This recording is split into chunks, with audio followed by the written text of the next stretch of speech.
Bulan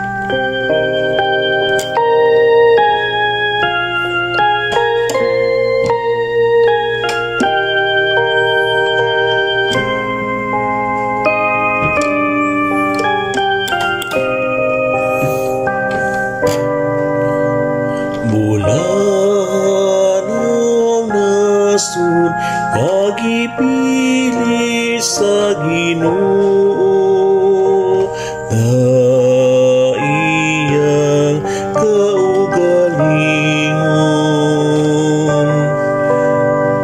Bulan ang nasud agipili sa Ginoo na iyang kaugalingon. Matarong ang pulong sa Ginoo ug ang tanan niyang mga buhat kasalikan. Naigugma siya sa husto ug matarong. Sa kaayos sa Ginoo puno ang yuta. Bulan ang nasud nagipili sa Ginoo na iyang kaugalingon. Pinagi sa pulong sa Ginoo gibuhat ang mga langit. Pinagi sa ginawa sa iyang baba ang tanan nilang kagahuman. Kay misulti siya ug kininahimo, misugo siya ug kinimibarong.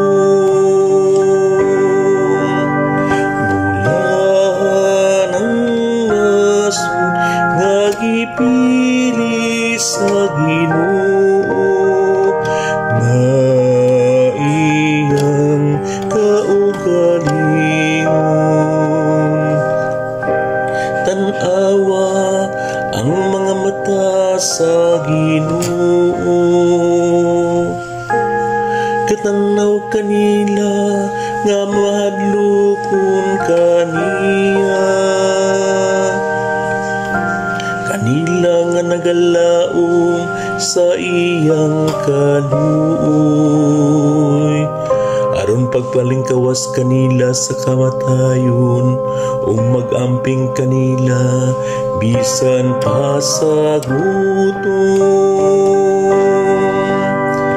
Bulan ang nasud nagipili sa Ginoo na iyang kaugalingon. Ang atong kalag nagapaabot sa Ginoo nga mao ang atong hinabang ug atong panalipon.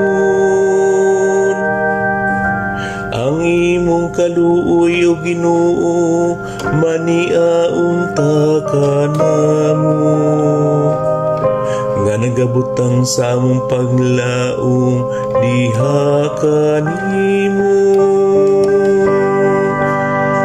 Bulan ang nasud nagipili sa Ginoo nga iyang kaugalingon. Bulan ang nasud nagipili sa Ginoo